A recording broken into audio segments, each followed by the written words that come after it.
The American Pale Ale, which is another invention of the craft beer revolution, can probably trace its roots about in the late 80s or early 90s, but it stems from the original recipe for the English Pale Ale, which of course is far older. Now, originally, the Pale Ales were developed using Coke as a fuel source. The fuel source Coke, not any of the other variants of that name.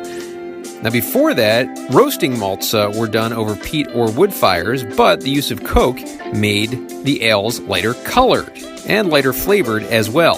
It burned much cleaner and generated a lot more heat without the soot and smoke associated with wood fires. So Coke as a fuel source was used first around the 1600s, 1640s as a matter of fact, and the use of that method kind of produced the first mention of the term pale ale in the early 1700s.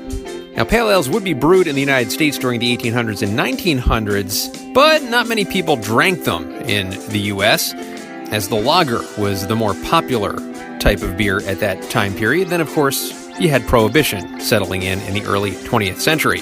That's until, you guessed it, Anchor Brewing would rear its head, and in the mid-70s, Anchor Brewing brewed a beer called a Liberty Ale, which revived the art of dry hopping and kicking off the American brewing revolution. Now, Liberty Ale followed the English recipe, but used Cascade hops, which is the forerunner of the American IPA, but also the American Pale Ale. Then a few short years later, Sierra Nevada would release their American Pale Ale, becoming the defining standard. So the differences between the American Pale Ale and the English Pale Ale is mostly due to the ingredients.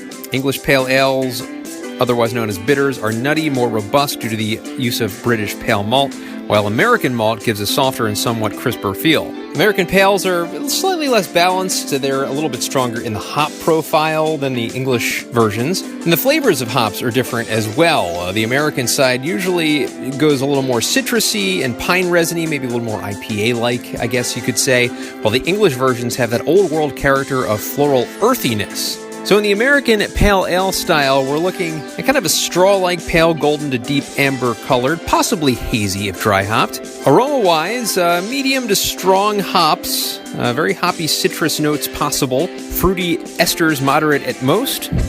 Flavor, malt character can be generous. It usually supports moderate to high hop flavors. Citrusy, of course, there's that word again. And mouthfeel usually smooth to moderate to high carbonation and medium light body. For food pairings, usually pizza goes really well with the American Pale Ales. Also fried foods, grilled meats, Tex-Mex, cheddar cheese, Asiago cheese, cheese maple bread pudding as well. The ABV range of the American Pale Ale usually goes between 4.5 and 6.2%, 30 to 50 IBUs.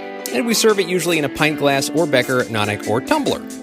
As the top 10 American Pale Ales are: number 1, Pale Ale from Sierra Nevada Brewing Company. 2, Zombie Dust, Three Floyds Brewing Company. 3, Dale's Pale Ale from Oscar Blues Grill and Brew. 4, Alpha King from Three Floyds Brewing Company. 5, Pseudo Sue from Toppling Goliath Brewing Company.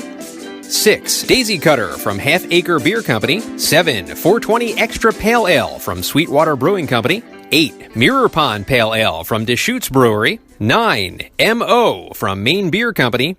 And number 10, Burning River, Great Lakes Brewing Company.